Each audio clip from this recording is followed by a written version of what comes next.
کہ آپ سب لوگ شیلٹر میں چلے جائیں، یہاں پر پوری طرح سیفٹی نہیں ہے، اور یہ یعنی صورتحال یہ ہے کہ پوری طرح یہاں پر میزائل آ رہے ہیں۔ تو قطر کے اندر یہ معاملہ ہوا، وہاں پر لائیو پروگرام کے اندر انہوں نے موبائل پر دکھایا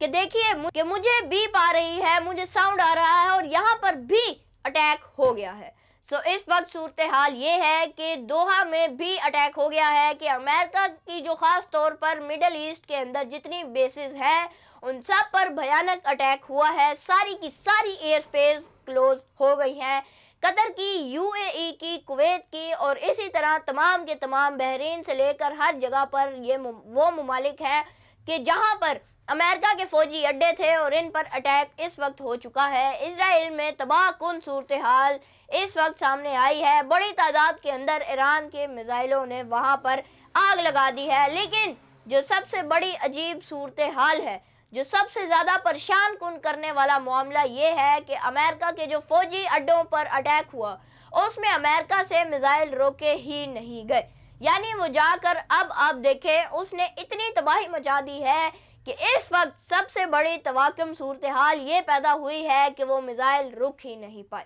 جو سب سے زیادہ حیران کر دینے والا امریکہ کے لیے معاملہ ہے۔ سلام پاکستان۔